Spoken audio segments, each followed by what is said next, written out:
வணக்கம். இன்னைக்கு நம்ம எல்லார் வீட்லேயும் அடிக்கடி செய்கிற ஒரு டிஷ் தாங்க பார்க்க போகிறோம், வெஜிடபிள் பிரியாணி. இந்த வீடியோ பிகினர்ஸ்க்கு ரொம்பவே யூஸ்ஃபுல்லாக இருக்கும். எப்படி ப்ராப்பராக நல்லா கமகமன்னு செய்யலான்னு பார்க்கலாம் வாங்க. அதுக்கு முன்னாடி உங்களுக்கு குக்கிங் பிடிக்கும்னா நம்ம சேனலை சப்ஸ்கிரைப் பண்ணிக்கோங்க, அடிக்கடி வீடியோஸ் வரும்.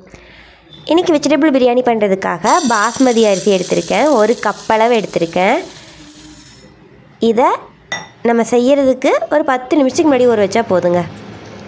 அதாவது ஊற வச்சுட்டு செஞ்சோம்னா கரெக்டாக இருக்கும். இப்போ குக்கரில் ஆயில் விட்டுட்டு ஒரு மராட்டி மொக்கு, சோம்பு, கல்பாசி, ஒரு பட்டை, பிரியாணி இலை, கிராம்பு எல்லாமே கொஞ்சம் கொஞ்சமாக எடுத்துக்கோங்க.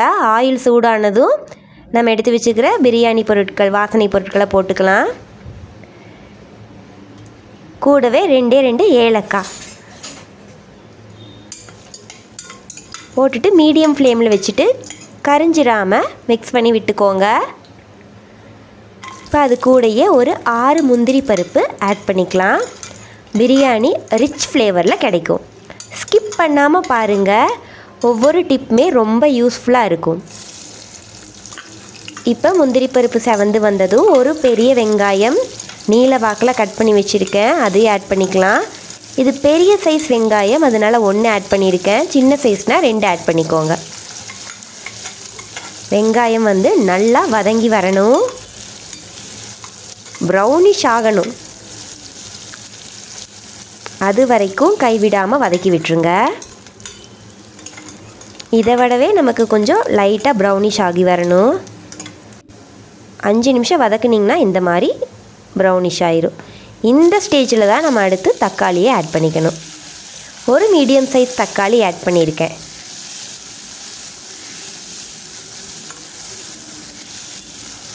இதே அளவுகளோடு செய்யுங்க. தக்காளி வதங்குறதுக்காக கொஞ்சமாக உப்பு ஆட் பண்ணிக்கலாம். அது ஓரளவு வதங்கினதுக்கப்புறமா நம்ம எடுத்து வச்சுருக்கிற காய்கறிகள் ஆட் பண்ணிக்கலாம். இப்போ திடீர்னு நம்ம அன்பிளான்டாக செய்யும்போது நம்ம வீட்டில் கேரட், பீன்ஸ் மட்டும்தான் மேக்ஸிமம் இருக்கும். ஸோ நான் அதை வச்சு மட்டும்தான் இன்றைக்கி நான் பிரியாணி செஞ்சு காட்ட போகிறேன். உங்கள் வீட்டில் காலிஃப்ளவர், பச்சை பட்டாணி, உருளைக்கிழங்கு எது இருந்தாலும் கூட ஆட் பண்ணிக்கலாம். இந்த ரெசிபி பிகினர்ஸ் ரெசிபிங்கிறதுனால வீட்டில் இருக்கிற பொருளை வச்சு டக்குன்னு செய்யலாம். ஸோ கேரட், பீன்ஸ் மட்டும் ஆட் பண்ணிவிட்டு வதக்கி விட்டுறலாம்.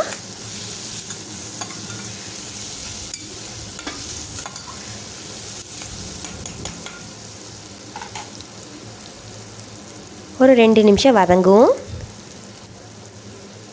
இந்த டைமில் நம்ம 1 டீஸ்பூன் அளவுக்கு மஞ்சள் தூள் ஆட் பண்ணிக்கலாம். கூடவே 2 டீஸ்பூன் கரம் மசாலா, அது கூடவே 2 டீஸ்பூன் பிரியாணி பவுடர் ஆட் பண்ணிவிட்டு வதக்கிடுங்க.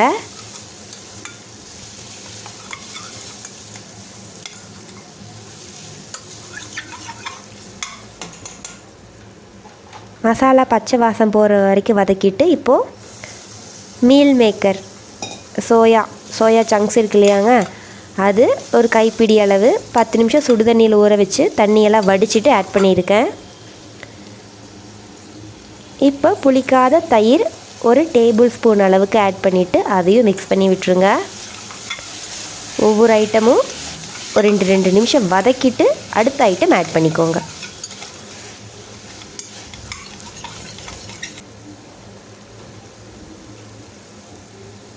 இப்படி எண்ணெய் பிரிஞ்சு வர டைமில் தண்ணி ஆட் பண்ணிக்கலாம்.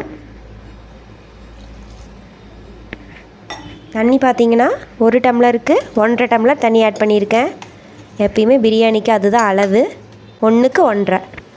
இப்போ தண்ணி கொதிக்க வரைக்கும் வெயிட் பண்ணுங்கள். இந்த மாதிரி பபுளாக கொதிக்கணும். இந்த கொதிக்கிற ஸ்டேஜில் லெமன் ஒரு 4-5 ட்ராப் மட்டும் ஆட் பண்ணிக்கோங்க. ஃப்ரெஷ் லெமனாக ஆட் பண்ணிக்கோங்க, அப்போ தான் கசப்பு வராது.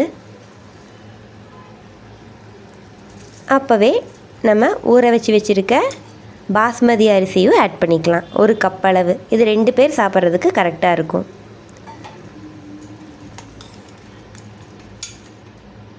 போட்டுட்டு எல்லாமே மிக்ஸ் பண்ணி விட்டுருங்க. காரம் விருப்பம் இருந்ததுன்னா இன்னும் கொஞ்சம் ஆட் பண்ணிக்கோங்க. எங்களுக்கு மிதமான காரம் போதும். உப்பு செக் பண்ணிவிட்டு இப்போ விசில் போட்டுடலாம். மிதமான சூட்டில் ஒரே ஒரு விசில் மட்டும் விட்டு எடுத்துக்கோங்க. விசில் வந்தாச்சு. அடுப்பை ஆஃப் பண்ணிவிட்டு தன்னால் ப்ரெஷர் வந்துட்டு ரிலீஸ் ஆக வரைக்கும் வெயிட் பண்ணுங்கள். ப்ரெஷர் ரிலீஸ் ஆகியாச்சு. எடுத்து பார்க்கலாம். நமக்கு அரிசி எல்லாமே நல்லா வெந்துருச்சு. கிளறி விடும்போது அரிசி உடையாத மாதிரி பார்த்து கிளறி விடுங்க. அப்போ தான் நீளமாக சூப்பராக இருக்கும். வெஜிடபிள் பிரியாணி ரெடி ஆகிடுச்சு. நான் ஏற்கனவே சொன்ன மாதிரி உங்களுக்கு விருப்பமான காய்கறிகள் நீங்கள் ஆட் பண்ணிக்கலாம். நான் கேரட், பீன்ஸ், சோயா மட்டும் ஆட் பண்ணியிருக்கேன். தயிர் பச்சடி கூட வச்சு சாப்பிட்றதுக்கு வெஜிடபிள் பிரியாணி சூப்பராக இருக்கும். பிகினர்ஸ்க்கு யூஸ்ஃபுல்லாக இருக்குது இந்த வீடியோ உங்களுக்கு பிடிச்சிருந்ததுன்னா லைக் பண்ணுங்கள், சப்ஸ்கிரைப் பண்ணுங்கள், நோட்டிஃபிகேஷன் பட்டன் ஆன் பண்ணிக்கோங்க. மற்ற வீடியோஸையும் பாருங்கள். தேங்க்யூ.